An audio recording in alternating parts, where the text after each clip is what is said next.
Assalamualaikum warahmatullahi wabarakatuh.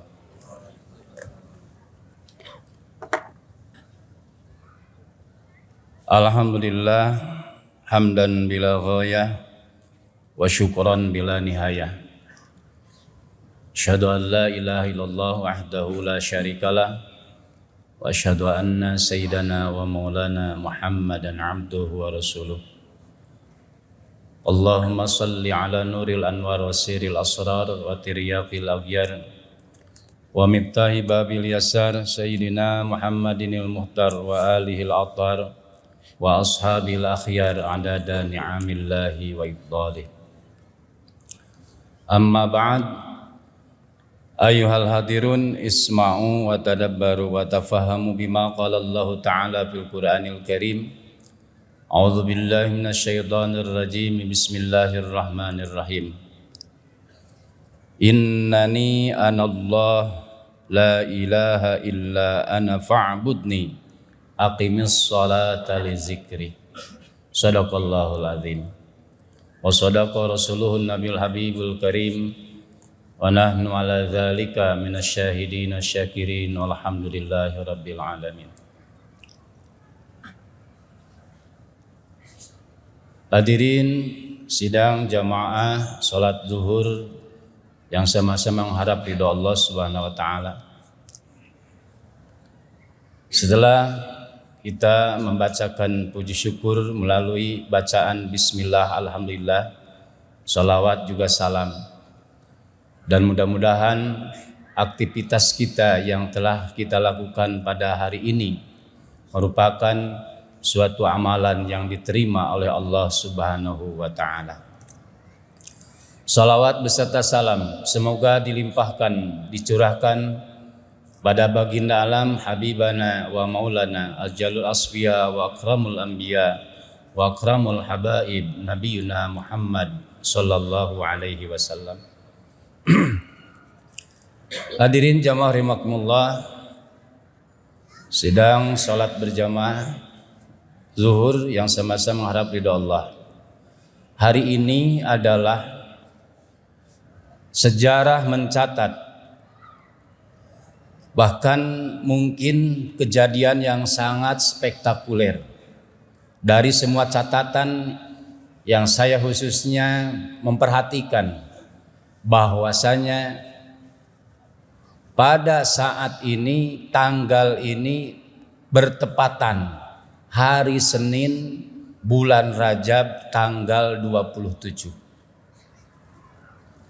Yang mungkin kejadian ini apakah kita akan mengalami ke depan atau tidak? Yang jelas wallahu alam, apakah anak cucu kita, cicit dan seterusnya mengalami lagi kejadian seperti ini. Bertepatan hari Senin bulan Rajab tanggal 27. Ini bertepatan ketika baginda Rasulullah Sallallahu Alaihi Wasallam mengalami spiritual yang sangat tinggi atau makom tertinggi. Adalah beliau diperintahkan sebuah perintah yang sangat mulia, yaitu perintahan sholat. Kalau kita ingat peristiwa Isra Mi'raj ini, kalau diibaratkan kita mengenang kejadian Isra Mi'raj, ini hitungannya sudah ribuan tahun.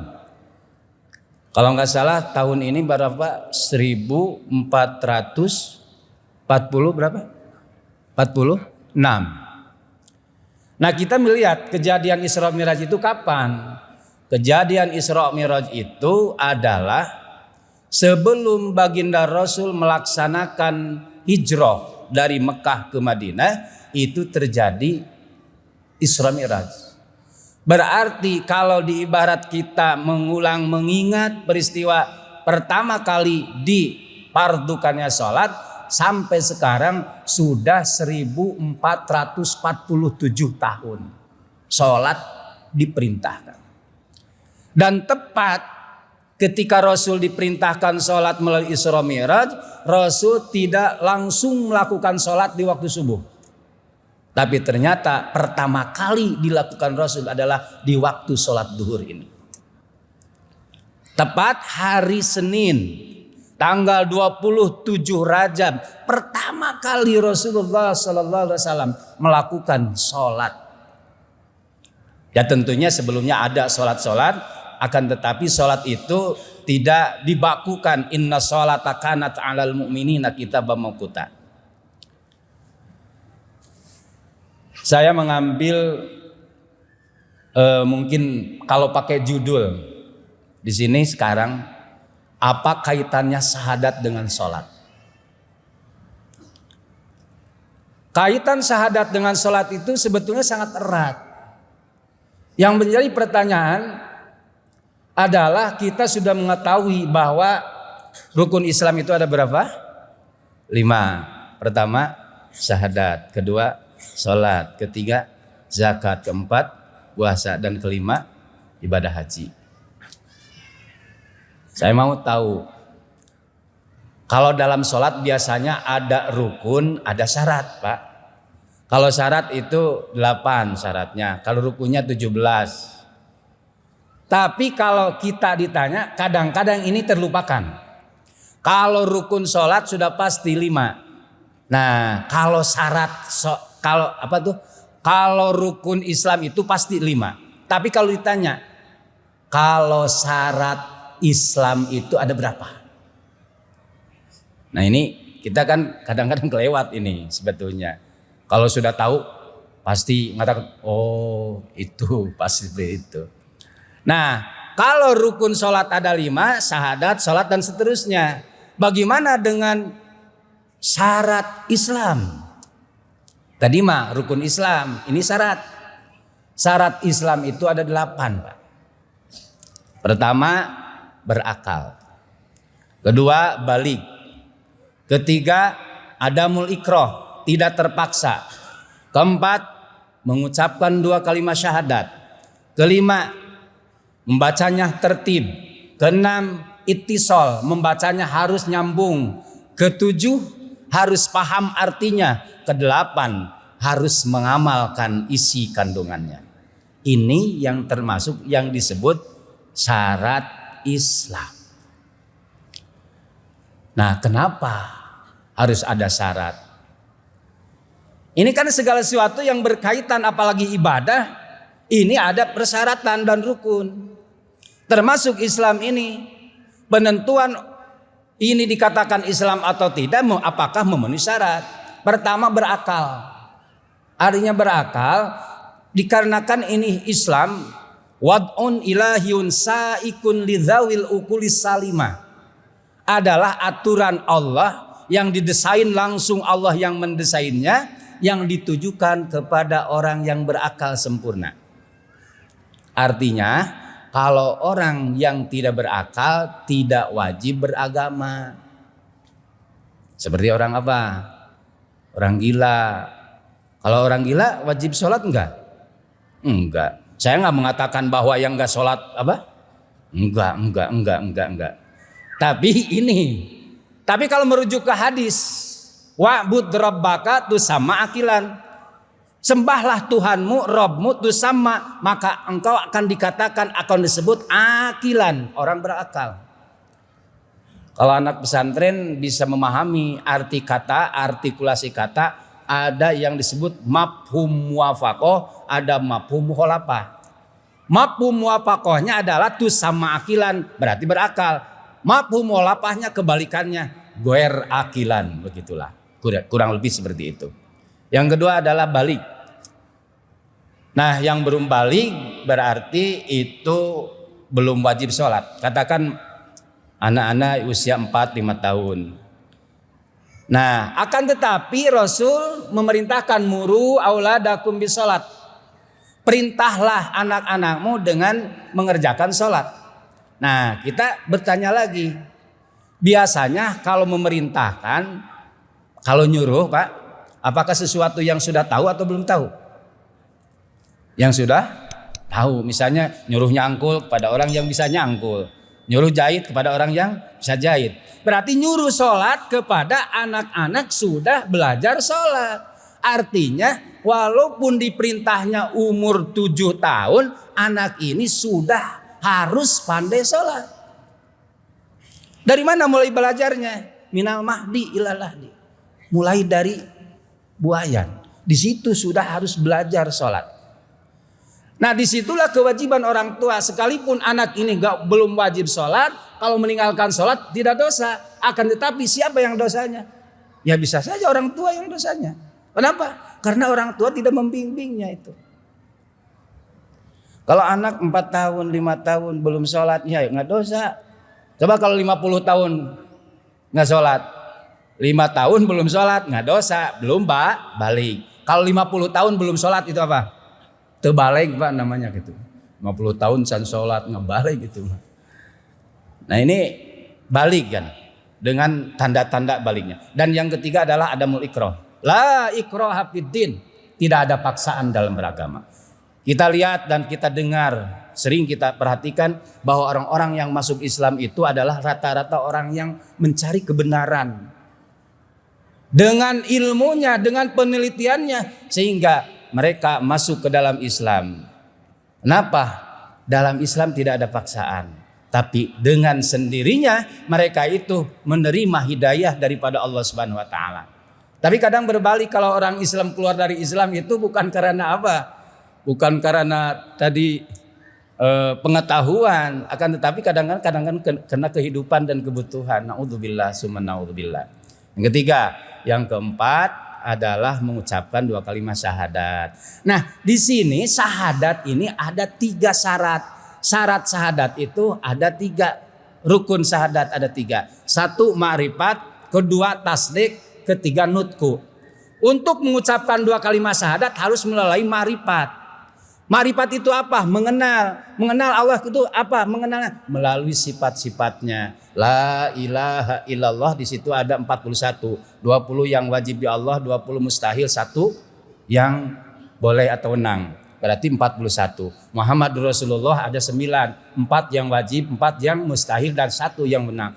Berarti jumlahnya 50 semua. Kemudian kesananya la ilaha illallah disebut tauhid ilahiyah, Muhammadur Rasulullah disebut tauhid nabawiyah, dan kesananya disebut tauhid sam'iyat. Ini realisasi daripada adanya tasdik. Tasdik itu membenarkan, iddi'an mengaku, qabul dan menerima. Nah, baru yang ketiga nutku, mengucapkan 2 kalimat syahadat. Asyhadu alla ilaha illallah wa asyhadu anna Muhammadar Rasulullah. Setelah makrifat, tahu sifat Allah berapa, sifat Rasul berapa, baru itu syahadatnya jadi. Dan di situ harus tertib bacaannya, harus mana la ilaha illallah Muhammad Rasulullah, baru nggak boleh dibalik Muhammad Rasulullah la ilaha illallah nggak jadi. Yang seterusnya harus ittisal, artinya harus nyambung. Yang berikutnya adalah itu harus paham artinya. Berarti kalau paham artinya harus melalui taklim, dan terakhir mengamalkan isi kandungannya. Nah inilah tentu jawabannya. Kenapa rukun Islam dalam sholat itu, dalam rukun Islam itu sholat yang kedua. Kan sering ada orang ya istilahnya megurawan Pak ya. Sholat mah nomor apa? Nomor 2. Sholat ya memang iya, sholat itu nomor 2 dari rukun syahadat. 1 dari rukun Islam, 1 syahadat, 2 sholat. Nah sebetulnya sholat ini adalah follow up, realisasi daripada syahadat tadi. Setelah sah syahadatnya baru melaksanakan sholat. Maka kalau kita lihat di ayat yang baca di awal tadi, innani anallah la ilaha illa ana. Ini pengakuan Allah langsung bahwa aku adalah Allah. Anallah, aku adalah Allah. Pak Budni, maka sembahlah aku. Dengan cara apa? Aqimis sholata li dzikri. Dirikanlah sholat untuk mengingatku. Jadi ini sholat adalah tingkatan makom spiritual yang sangat tinggi, karena mengingat Allah itu melalui apa? Sholat. Aqimis sholat li dzikri. Kalau saya ibaratkan secara logika yang memang bisa dipahami. Kalau ibarat kita megang, tangan kita ada berapa jarinya? Ada 5. Ada ini apa? Ibu jari, ada telunjuk, ada jari tengah, ada jari manis, ada kelingking. Ini semua akan bisa berfungsi jikalau ada apa? Ada ibu jari. Nih, kalau kita pegang secara begini. Ini kan sempurna. Ini ibarat syahadat, sholat, zakat, puasa, ibadah haji. Kalau memegang sesuatu akan sempurna ketika semuanya digenggam melalui yang pokok ini yang namanya ibu jari. Kalau misalnya ini dilepas satu masih bisa. Berarti ini ibadah haji. Kemudian dilepas satu lagi puasa. Lepas satu lagi haji apa? Zakat. Kalau dilepas sholat, bisakah ini bisa berfungsi? Kalau dilepas apanya? Sholatnya. Begitu pula ada pengakuan ma'rifat kepada Allah tapi tanpa ibadah. Maka yang disebut tauhid itu adalah ifradul ma'bud bil ibadati ma'atiqadi wahdati dzatan wa sifatin wa af'alan. Adalah mengesahkan yang diibadati dengan cara ibadah. Berarti kalau hanya mengesahkan saja bahwa ma'rifat kepada Allah tanpa sholat, tanpa beribadah, itu bohong sebetulnya. Karena sebetulnya puncak daripada pengabdian, daripada ma'rifat kepada Allah adalah dengan esensi daripada ifradul ma'bud bil ibadah, dengan ibadah. Jadi kesimpulan bahwa sholat jangan pernah kita tinggalkan, karena betapapun kita keadaannya, bagaimanapun kita keadaannya, sholat itu sangat penting. Karena nanti di akhirat setelah akidah yang akan dipertanyakan, awwalu ma yuhasabu amul abdi yaumal qiyamah as-sholat. Pertama kali yang akan diperhitungkan di hadapan Allah amal seseorang adalah sholatnya. Dan terakhir, mudah-mudahan kita ini termasuk muqimis sholah. Liyakum himmuka atau hammuka iqamatas sholah la wujud sholah. Jadilah cita-citamu untuk mendirikan sholat, bukan hanya sholat saja. Fama kullu musallin mukim. Tidak semua orang yang sholat itu mukim.